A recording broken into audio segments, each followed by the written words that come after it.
On the morning of December 7, 1941, Lieutenant Frederick White of the United States Navy stood on the flag bridge of the battleship West Virginia and watched the sky come apart. Japanese torpedo bombers were screaming in from the southeast, barely 50 feet above the water, releasing their weapons at a range so close that White could see the faces of the pilots. Explosions shuddered through the hull beneath his feet, each one deeper and more violent than the last. 7 torpedoes had already torn through the port side of the ship, opening gashes in the hull that were flooding compartments faster than damage control parties could respond. Oil fires were spreading from the shattered Arizona, moored just astern, and the thick black smoke was beginning to crawl across the bridge like something alive. Captain Mervyn Benyon, the commanding officer, was lying against the conning tower with his abdomen ripped open by a shard of shrapnel that had blown across from a bomb striking the Tennessee, moored inboard. The explosion sent fragments raking across both ships. Benyon was dying, and everyone on the bridge knew it. The captain himself knew it. He refused to leave. He lay there with one arm pressed against his wounds, still questioning his officers about the state of the ship, still giving orders. In the middle of this, White needed men to load and fire 2 Browning 50 caliber anti-aircraft machine guns that were still unmanned, positioned aft of the conning tower. The gun crews assigned to them were dead or missing, or trapped below decks in flooded compartments they would never leave. White looked around the smoke-filled bridge and saw a man he recognized, not by name necessarily, but by role. The man was enormous, over 6 feet 3 inches tall, and well past 200 pounds, and he was a mess attendant. His job, the only job the United States Navy permitted a black sailor to hold in 1941, was to cook food, serve meals, make beds, shine shoes, and clean officers' quarters. He had never been trained to fire a weapon aboard this ship. He had never been trained to operate an anti-aircraft gun of any kind. His battle station, an ammunition magazine amidships, had already been destroyed by a torpedo hit. He had no business being on this bridge at all. But he was here because Lieutenant Commander Dorie Johnson, the ship's communications officer, had spotted him below decks, recognized his physical strength, and ordered him up to the flag bridge to help move the dying captain. The man's name was Doris Miller. He was 22 years old, from Waco, Texas. He had been collecting laundry when the first bombs fell. White ordered Miller and Ensign Victor Delano to help load the 250 caliber guns. Delano expected Miller to feed ammunition belts into the weapon, nothing more. He was a mess attendant. Feeding belts was about all you could expect from a man with no gunnery training. When Delano looked again, Miller had the gun pointed skyward and was firing it into the swarm of Japanese aircraft banking over Battleship Row. He was pulling the trigger with the calm, absorbed focus of a man doing something he had always known how to do. White later said that Miller did not know very much about the machine gun, but that he told him what to do, and Miller went ahead and did it. He also said, and this matters for the record, that he did not see Miller shoot down a plane. Others on nearby ships claimed they saw aircraft fall near the West Virginia's position. Miller himself, in interviews months later, said he believed he hit at least one. The Navy Cross citation awarded to him credits no specific number of kills. What it credits, and what every eyewitness on that bridge confirmed, is that a man who had never been trained to fire that weapon fired it anyway, kept firing until the ammunition ran out, and then helped carry wounded sailors through oil-slicked water to the quarterdeck until the order came to abandon ship. He was among the last men to leave. If this story moves you, a like helps it reach others who care about these men, and if you are new here, subscribe. Miller was not the only black sailor who acted beyond his assigned role that morning. Across Pearl Harbor, in the chaos of the attack, mess attendants and stewards aboard a half-dozen ships did things the Navy had told them they were not qualified to do. They passed ammunition from magazines to gun crews, running through corridors filling with smoke and water. They fought fires alongside white damage control parties. They dragged wounded men to aid stations and applied tourniquets with hands that had been trained to polish silverware. On the West Virginia alone, a mess attendant named George Bland served on the fire and rescue team and loaded guns alongside white sailors who outranked him by several pay grades. On the Utah, a steward named Clark Simmons, who had trained alongside Miller at the Naval Training Center in Norfolk, Virginia, in 1939, helped his crewmates escape a capsizing ship in ways his enlistment contract never contemplated. None of this was supposed to happen, not because the Navy doubted that black men could fight. That question had been answered during the Civil War, when black sailors served on nearly 700 Union vessels and 8 of them earned the Medal of Honor.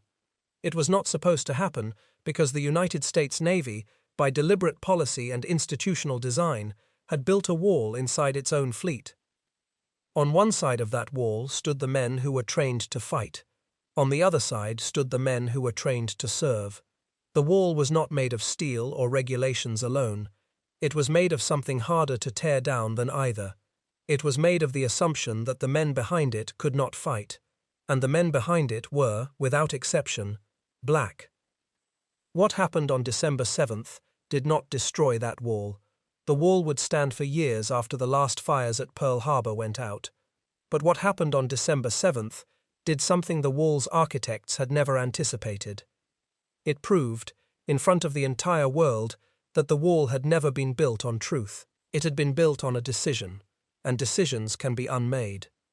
But before we reach the unmaking, we need to understand the wall itself, how it was built, who built it, what it cost, and what it cost the Navy on the morning it mattered most.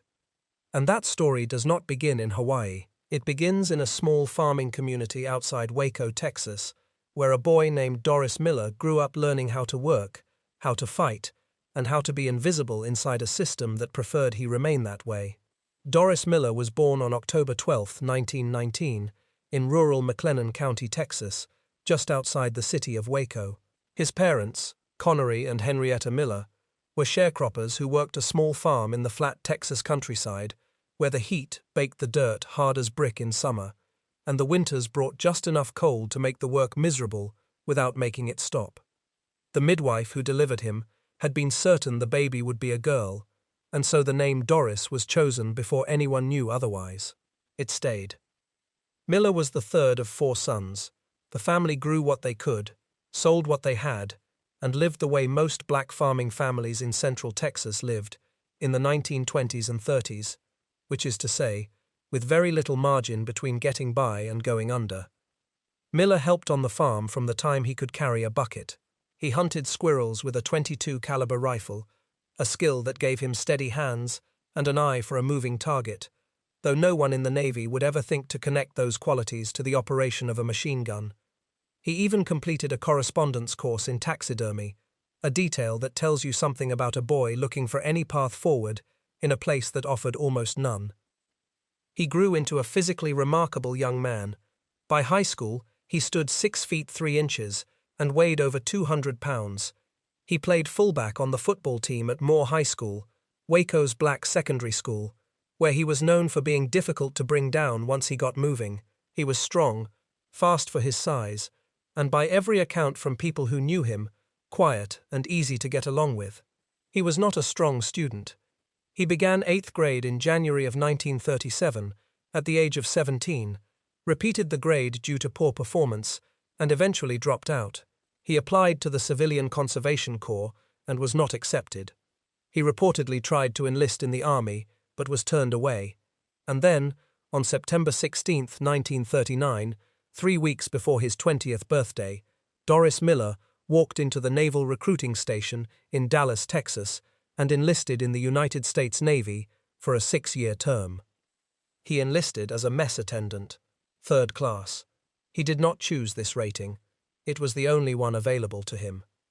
Miller reported to the Naval Training Center at the Naval Operating Base in Norfolk, Virginia, arriving on September 19, 1939. His training was not the training that white recruits received. While white sailors learned seamanship, gunnery, navigation, damage control, and the dozens of other skills that made a man useful aboard a warship, Miller learned how to set a table, cook for officers, and maintain their living quarters. After training, he was assigned to the ammunition ship Pyro, then transferred on January 2, 1940, to the Colorado-class battleship West Virginia. She became his home. Aboard the West Virginia, Miller found the narrow world that the Navy had built for men who looked like him. He rose before dawn. He prepared and served meals in the officers' wardroom. He cleaned their staterooms. He pressed their uniforms. He polished brass and washed linens. Between meals, he was available for whatever tasks the officers required. His days were structured around the comfort of other men, and his own comfort was an afterthought. He slept in segregated berthing. He ate in segregated mess facilities. He was aboard one of the most powerful warships in the Pacific Fleet, and his relationship to that power was to serve food to the men who wielded it. But Miller was not a man who disappeared inside a role. He became the ship's heavyweight boxing champion, beating every challenger the West Virginia could put in front of him. He was fast, powerful, and according to shipmates, surprisingly technical for a man his size. The boxing ring was one of the few places aboard a warship where the wall did not apply. In the ring, a mess attendant could hit an engineman, and the engineman stayed down. It was the closest thing to equality the Navy offered, and Miller dominated it. By the time of the attack, he had been promoted to mess attendant, second class. He had spent more than 2 years aboard the West Virginia, learning every passageway, every ladder, and every compartment of the ship. He knew the vessel the way a man knows his home, and in all that time, he had never once been trained to fire any of the weapons mounted on her decks. This is the detail that changes the meaning of everything that follows, and it requires careful explanation, because the system Miller was entering was not simply segregated. It was designed, from its foundations, to ensure that a man like him would never hold a weapon, never give an order, never stand a combat watch, and never be recognized for anything beyond the cleanliness of an officer's stateroom.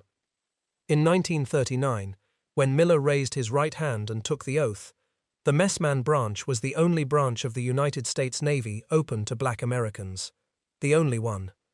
A black man could cook, he could serve food, he could wash dishes, press uniforms, make beds, and polish shoes. He could not operate a gun, he could not stand watch, he could not repair an engine, load a torpedo, navigate a ship, or do any of the hundreds of jobs that made a warship function in peace or in war. He was, in the blunt language of the black press, a seagoing bellhop. This had not always been the case. During the Civil War, the Navy was genuinely integrated. Black sailors served alongside white sailors in gun crews, on deck, and below decks. After the war, black enlistment continued, though in declining numbers and with increasing restrictions. But after the First World War, the door closed almost completely.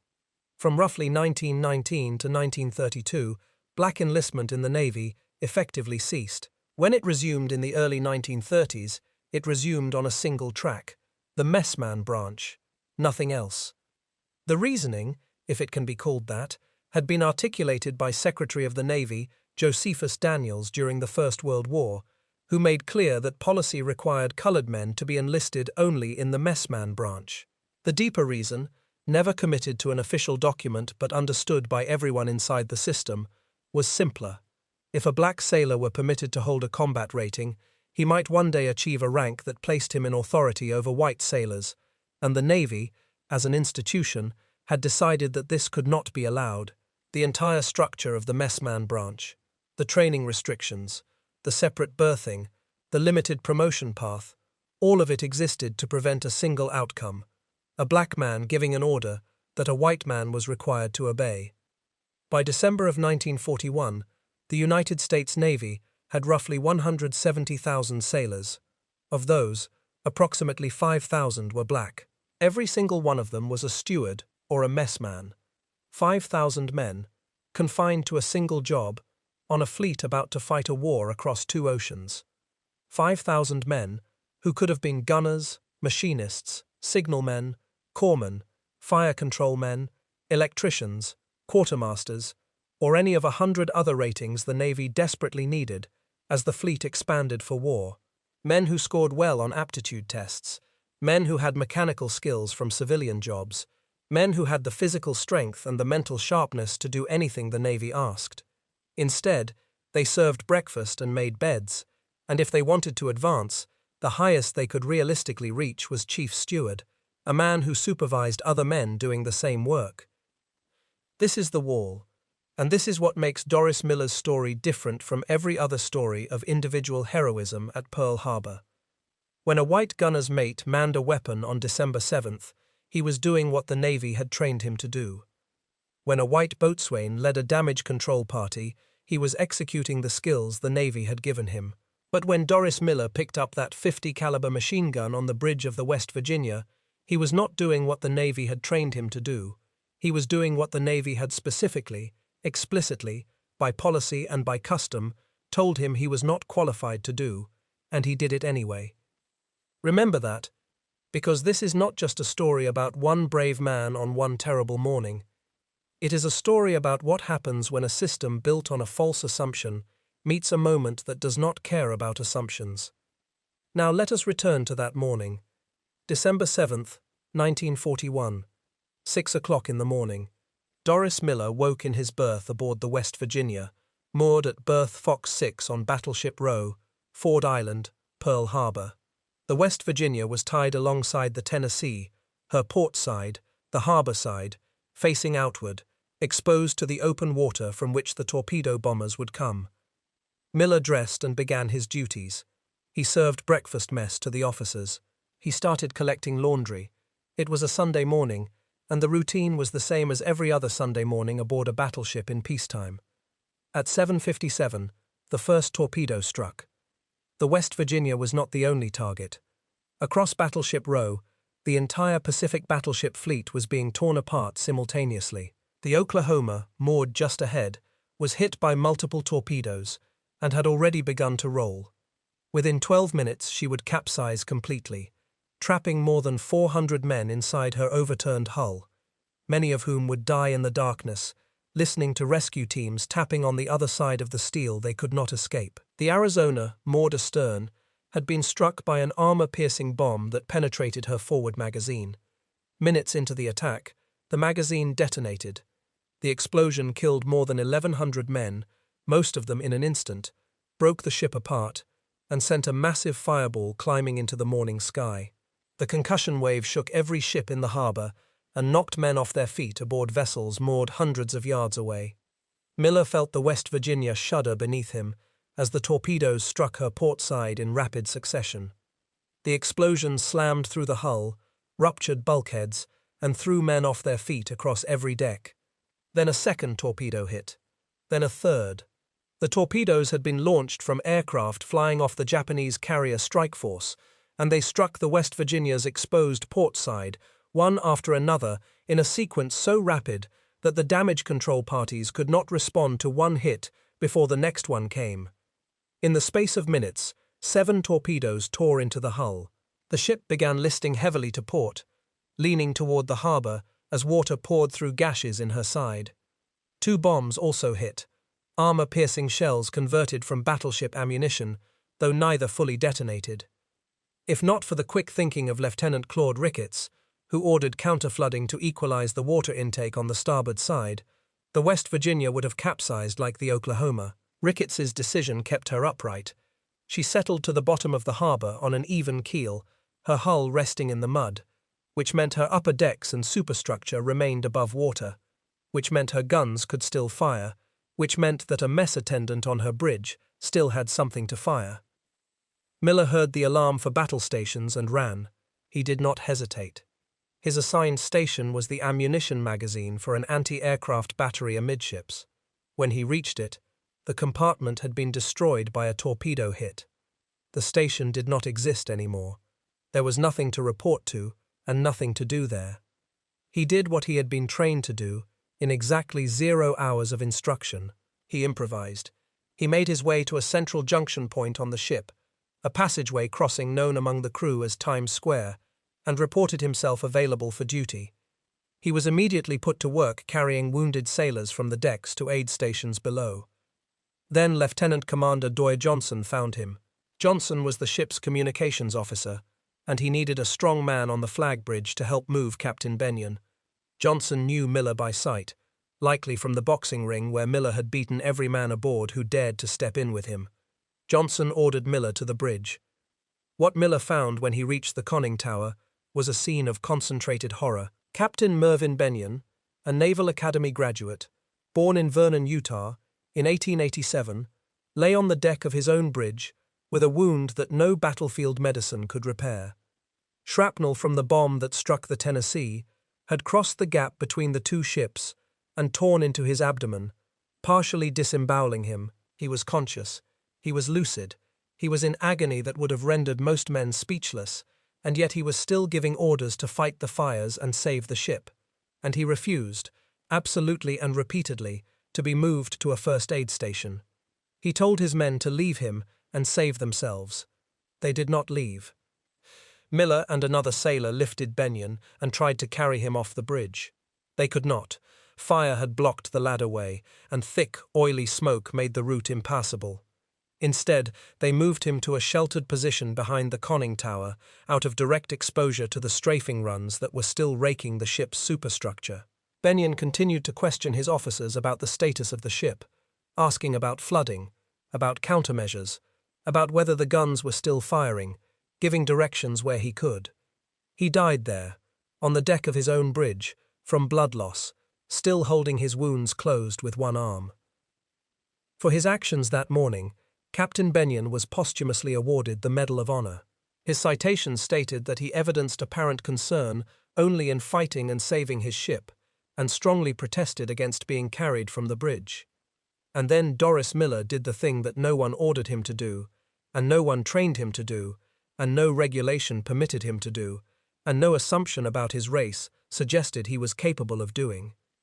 Lieutenant Frederick White pointed him toward one of two unmanned Browning 50 caliber anti-aircraft machine guns mounted aft of the conning tower. White and Ensign Victor Delano needed loaders. Miller began feeding ammunition. Then, without waiting for further instruction, he began firing. He later described it in the simplest possible terms. "It was not hard," he said. "I just pulled the trigger and she worked fine. I think I got one of those Japanese planes. They were diving pretty close to us." In a later interview, recorded in December of 1942, he said something more revealing.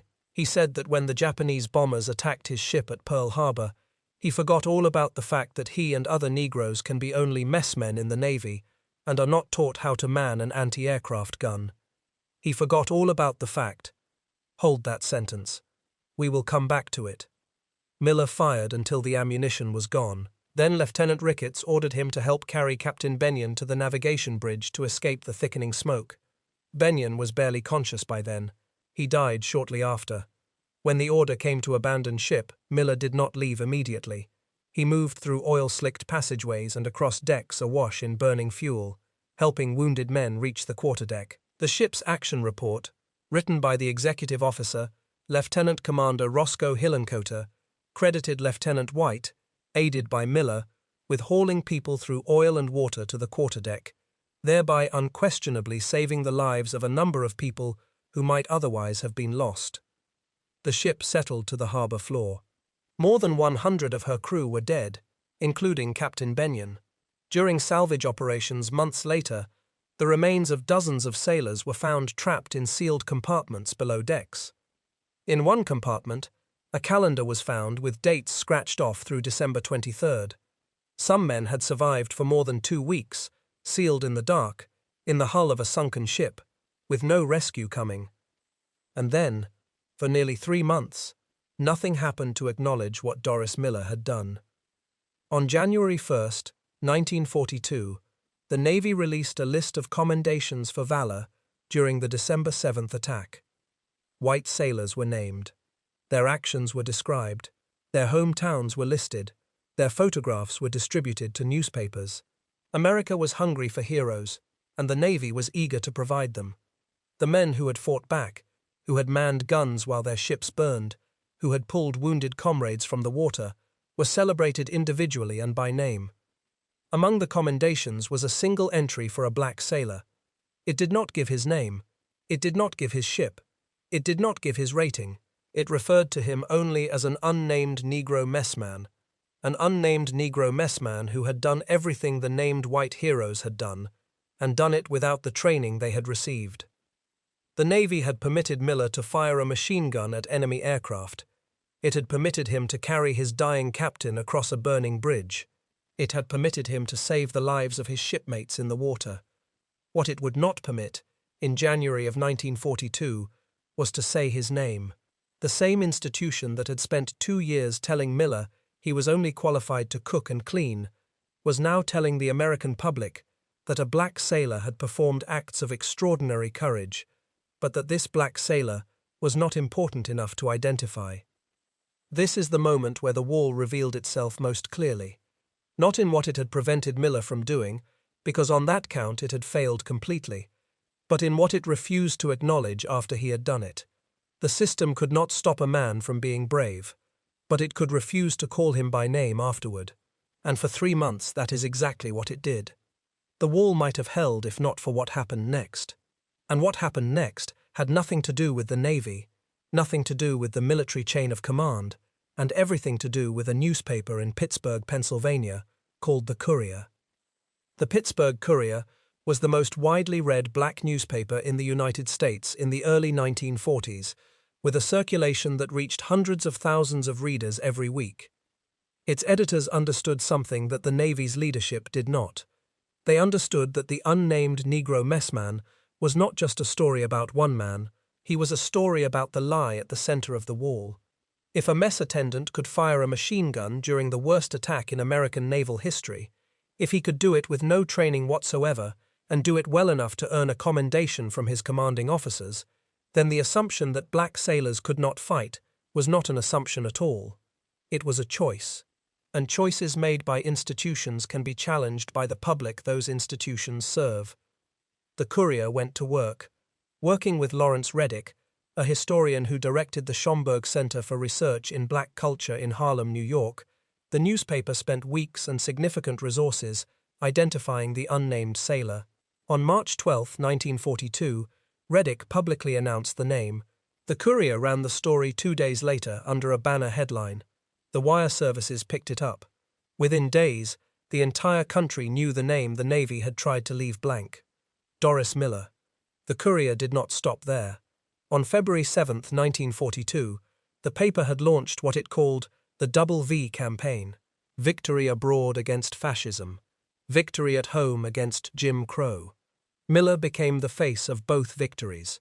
His image appeared alongside editorials demanding equal treatment for black servicemen. His name was invoked in congressional hearings.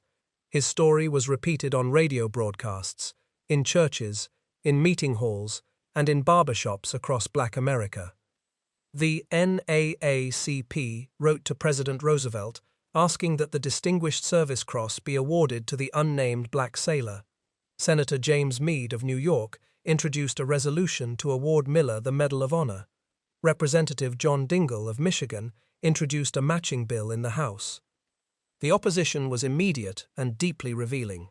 Secretary of the Navy Frank Knox, who had publicly opposed placing black sailors in any combat role, recommended against the Medal of Honor. Representative Carl Vinson of Georgia, chairman of the House Naval Affairs Committee, argued that Miller's actions did not merit the nation's highest award. Miller's own home state congressional delegation from Texas declined to support the effort. The wall's defenders did not deny what Miller had done. They simply insisted it was not enough. Not enough for a man who had never been trained to do it in the first place. The standard, it seemed, moved when a black man reached for it. No black sailor, soldier, or Marine received the Medal of Honor for service in the Second World War, during the war itself. Not one. It was not for lack of heroism. It was because the evaluation process, from unit commander to review board, was conducted entirely by white officers operating within a system that had been built to limit black advancement. The recognition would not come until 1997, when a Pentagon review panel examined the records, identified systemic racial bias in the awards process, and recommended 7 medals of honor for black soldiers, more than half a century late. Only one of those recipients, Vernon Baker, was still alive to receive his medal in person. Consider what this meant in practical terms. A white officer who performed acts of comparable bravery at Pearl Harbor could expect the Medal of Honor, promotion, and a career that reflected his courage. A black mess attendant, who did the same, could expect the Navy Cross, a recruiting poster, and an assignment to another ship where he would once again cook food and make beds. The system rewarded Miller's bravery just enough to use it, and not one step further. Miller did receive the Navy Cross. On May 27, 1942, Admiral Chester Nimitz, Commander-in-Chief of the Pacific Fleet, personally pinned the medal on Miller's chest aboard the aircraft carrier Enterprise at Pearl Harbor. Miller was the first African-American to receive the Navy Cross, which at that time was the Navy's third highest award for combat valor.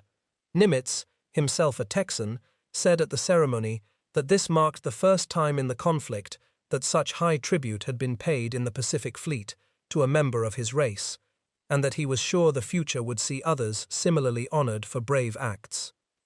The citation read, in part, that Miller had assisted in moving his captain, who had been mortally wounded, to a place of greater safety. He had done so despite enemy strafing and bombing and in the face of a serious fire. He had then manned and operated a machine gun directed at enemy Japanese attacking aircraft until ordered to leave the bridge. That citation is precise. It does not say how many aircraft Miller shot down, because the Navy never confirmed a specific number attributable solely to him. Accounts range from 1 to as many as 6. Miller himself later claimed 4 in an interview with the Pittsburgh Courier. Lieutenant White, who was on the bridge beside him, said he did not see Miller shoot down a plane. Ensign Delano noted that everyone else in the bay was also shooting. The honest answer is that in the chaos of that morning, with dozens of guns firing from multiple ships at overlapping targets, no one could say with certainty which rounds brought down which aircraft. What is certain is that Miller fired, that he fired for an extended period, that he fired effectively enough to impress the officers standing beside him, and that he did so without a single hour of gunnery training. That certainty is enough. It was enough to shatter the assumption. Think about what it means that Miller fired that gun effectively with no training. A white sailor assigned to an anti-aircraft crew spent weeks learning the weapon. He learned the loading procedure, the traverse and elevation mechanisms, the rate of fire, the effective range, the leading distance required to hit a fast-moving aircraft at various angles and speeds. He practiced on the range. He drilled with his crew until the motions became automatic. He was taught how to identify aircraft types, how to estimate altitude, how to adjust his aim for wind and the roll of the ship. And after all that training, hitting a Japanese aircraft screaming past at over 200 miles per hour from a deck that was listing under torpedo damage and shaking from bomb explosions was still extraordinarily difficult. Miller had none of that training, none.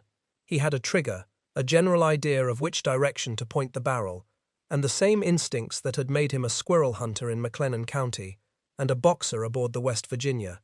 The Navy had spent 2 years telling him he was not capable of operating this weapon. The weapon did not seem to agree. And what the assumptions shattering revealed is the deeper story that this video is really about. Because the question is not why Doris Miller fought, the question is why the United States Navy built a system that assumed he would not. And the answer to that question exposes something about institutions that goes far beyond race, far beyond the Navy, and far beyond the Second World War. It exposes the cost of building a system around what you believe people cannot do, instead of around what they can. Consider what the Navy lost on the morning of December 7th, because of the wall it had built. 5,000 black sailors were serving in the fleet. Every one of them had been trained to cook, to clean, and to serve. Not one of them had been trained to fire a gun, repair a hull breach, operate a bilge pump, or treat a wounded man. When the bombs fell and the torpedoes hit and the fleet needed every capable hand, 5,000 pairs of hands had been deliberately kept from learning how to help. How many guns went unmanned that morning because the men nearest to them had been told they were not allowed to fire them? How many damage control parties were short-handed because the men who could have joined them had been classified as servants, not sailors? How many ships took damage that might have been reduced? How many men died who might have been saved, because the Navy had decided that the color of a sailor's skin determined the limits of his usefulness? No one has ever answered those questions. No one in the Navy has ever tried, because answering them would require admitting that the wall did not just limit black sailors, it limited the fleet. It made every ship in the harbor weaker than it needed to be on the morning it needed to be strongest. The West Virginia alone carried dozens of black mess attendants. If even half of them had been trained as gunners, damage control men, or firefighters, the ship's response to the attack would have been faster, more organized, and more effective. Multiply that across every battleship, every cruiser, every destroyer in the harbor, and the cost of the wall becomes staggering, not in abstract moral terms, but in the concrete, measurable language the Navy understood best: ships, guns, men saved or lost. The Japanese understood the contradiction at the heart of the American system, even if the Navy did not. Imperial Japan ran a dedicated propaganda operation targeting black Americans, coordinated in part by an officer named Yasuichi Hikida. Using shortwave radio broadcasts from Tokyo, the operation exploited American racial divisions with clinical precision. It broadcast factually accurate accounts of lynchings, discrimination, segregation, and racial violence in the United States. It told black Americans that only a Japanese victory would end their oppression. The broadcasts had little practical effect on black loyalty, and no meaningful number of black Americans were swayed toward the Japanese cause. But the propaganda worked in a different way. It forced the American government to confront the contradiction at the heart of its own war. A nation fighting for freedom abroad while denying it at home. A Navy asking men to die for a country that would not let them fight. The Navy's response to that contradiction, in the immediate aftermath of Pearl Harbor, was to pretend it did not exist.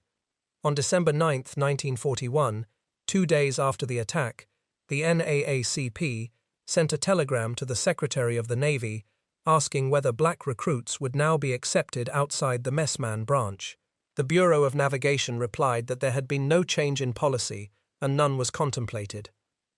2 days after Pearl Harbor, the oil fires were still burning, the dead had not yet been counted, and the Navy's official position was that nothing needed to change. The wall was still standing, the men behind it were still invisible. It took 3 more months of relentless pressure from the black press before the wall began to crack. President Roosevelt himself intervened, suggesting in January of 1942 that the Bureau of Navigation might invent something that colored enlistees could do in addition to the rating of messman. The public reckoning had grown beyond what the Navy's leadership could control. On April 7, 1942, the Navy announced that effective June 1 of that year, black Americans could enlist in general service ratings for the first time since the end of the Civil War. But the crack was narrow. Even after general service opened, the majority of black sailors in the Navy were still messmen. The general service door was open, but the institution behind it was doing everything it could to keep black sailors from walking through. And Doris Miller was sent on a war bond tour. From December of 1942 to January of 1943, the Navy detached Miller from his ship and sent him across the country to help sell war bonds. He was the first African-American sailor chosen for such a tour. He spoke in Oakland, he spoke in his hometown of Waco, he spoke in Dallas. He stood before the first graduating class of black sailors at the Great Lakes Naval Training Station, at a segregated facility called Camp Robert Smalls, and urged the new sailors to take advantage of their opportunities. The Navy put his face on a recruiting poster. The image showed Miller in his dress uniform, the Navy Cross visible on his chest, with the words, "Above and Beyond the Call of Duty" printed below. It was designed by the artist David Stone Martin. It was distributed across the country. It was powerful, and it was, in a way the Navy surely did not intend, a quiet indictment of the very institution that produced it. Because the poster asked black men to join the Navy, it did not mention that the Navy would still assign most of them to serve food. The Pittsburgh Courier noticed the irony. On July 25, 1942, the paper ran a photograph of Miller beside a photograph of a white Pearl Harbor survivor who had been given an officer's commission. The caption under Miller's picture read, "He fought, keeps mop." Miller wrote a letter to the Courier, published in the autumn of 1942. In it, he thanked the paper for what it had done for him and for his fellow men of his standing. He wrote that the Courier's campaign had opened things up a little, at least for the ones who were following him, and he hoped it would be better in the future. It was the letter of a man who understood exactly where he stood.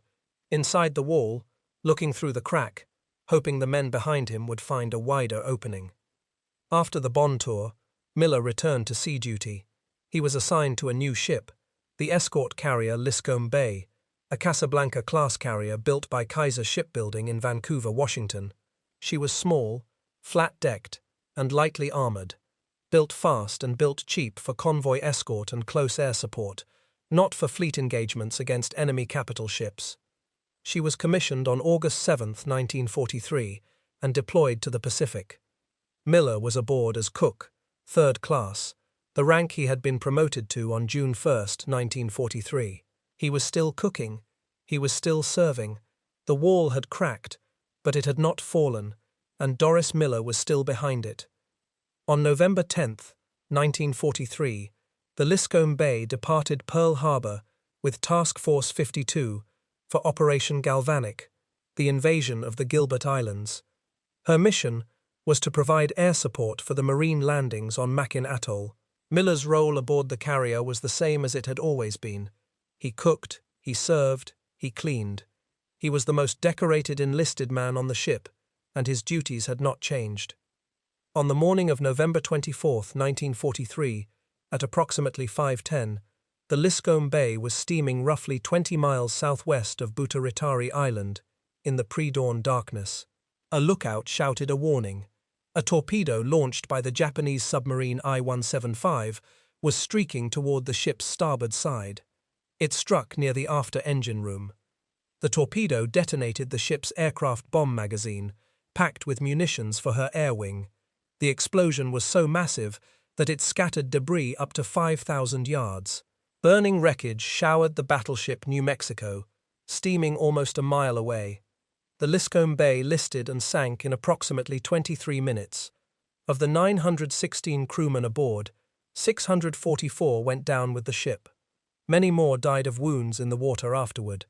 The final death toll reached 702. Among the dead were Rear Admiral Henry Mullenix, Captain Irving Wiltsey, and cook, third class, Doris Miller. He was 24 years old. His body was never recovered. He was listed as missing in action and declared dead approximately 1 year later, on November 25, 1944. His parents, Connery and Henrietta, learned of his loss around the second anniversary of the attack on Pearl Harbor.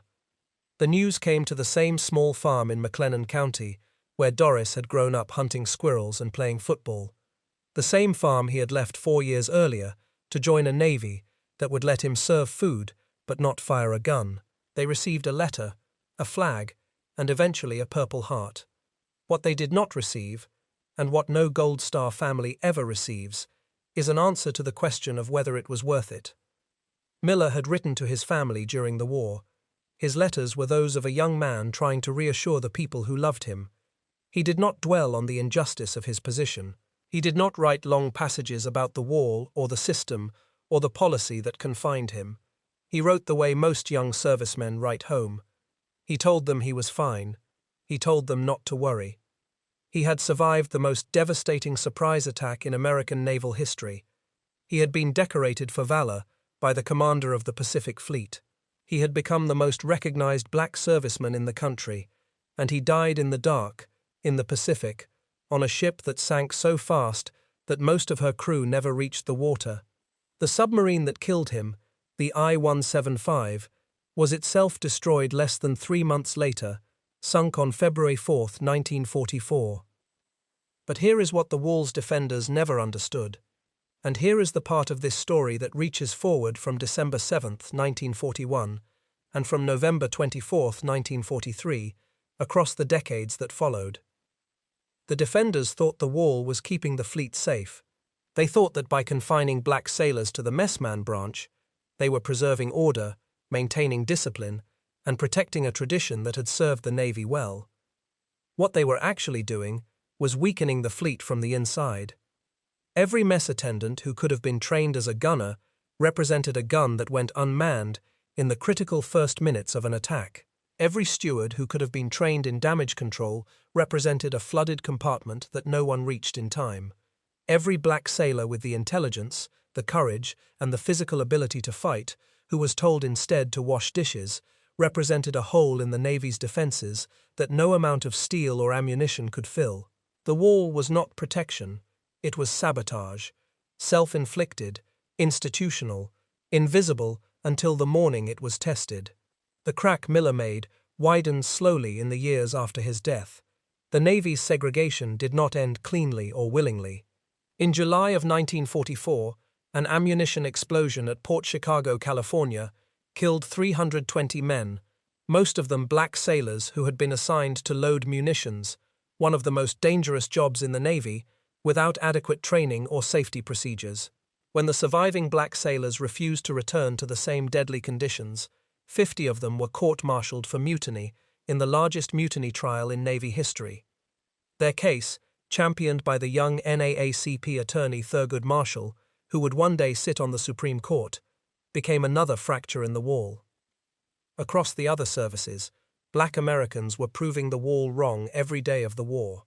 The Tuskegee Airmen of the 332nd Fighter Group flew over 15,000 combat sorties in Europe, escorting bombers with a record that earned the grudging respect of the white aircrews who had initially refused to fly with them.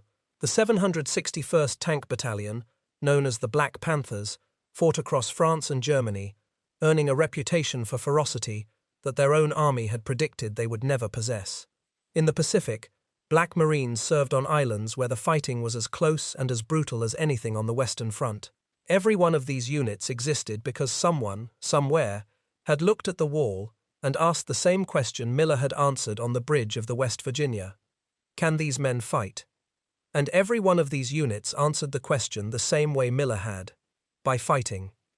It was not until July 26, 1948, that President Harry Truman signed Executive Order 9981, which declared that there shall be equality of treatment and opportunity for all persons in the armed services without regard to race, color, religion, or national origin.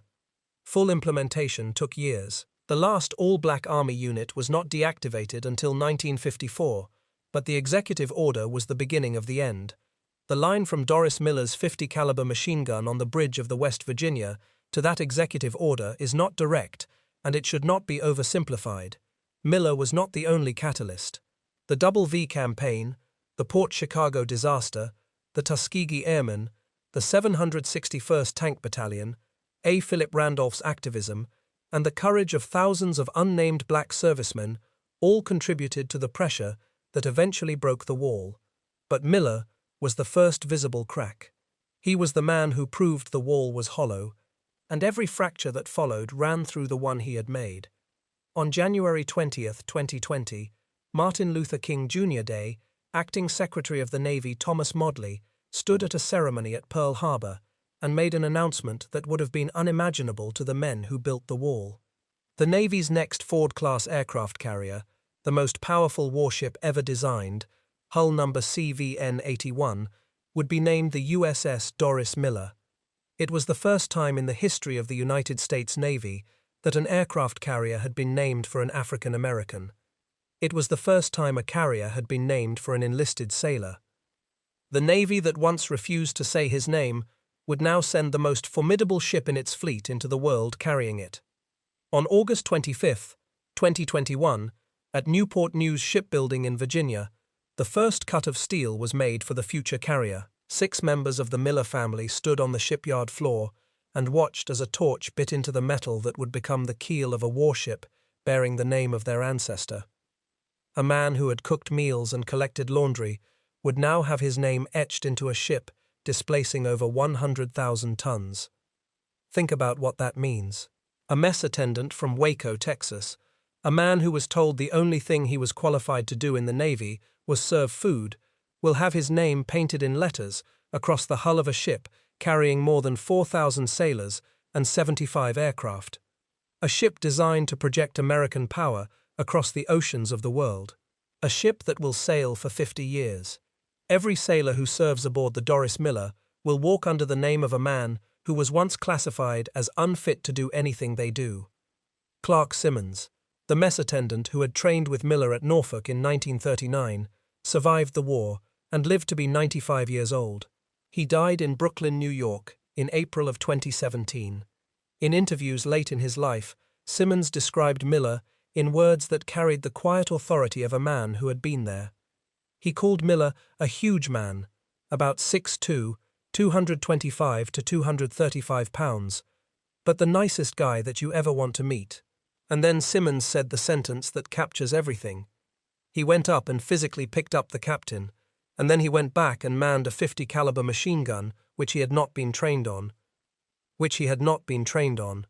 That phrase, spoken decades later by a man who understood exactly what the Navy permitted and what it did not, is the key to everything in this story. Not because it highlights Miller's bravery, although it does, but because it exposes the waste, the pure, institutional, systematic waste of telling a man he cannot do a thing that he can do, of building a wall around the certainty that an entire category of human beings lacks a capacity that, in the first moment of genuine crisis, that category of human beings demonstrates it has always possessed. Miller did not prove that he was exceptional. That is the wrong lesson, and it is the lesson the wall's defenders tried to draw after Pearl Harbor. They pointed at Miller and said he was one man, one extraordinary case, and that one case did not justify changing a policy. But Miller did not prove that he was unique. He proved that the policy was wrong. He proved that the wall had never been built on evidence. It had been built on a belief, and on the morning of December 7, 1941, the belief failed. The bridge of the West Virginia where Miller fired that gun is gone. The ship was salvaged from the mud of Pearl Harbor, rebuilt, and returned to service in 1944. She fought at Leyte Gulf, at Iwo Jima, at Okinawa. She was decommissioned in 1947 and scrapped in 1959.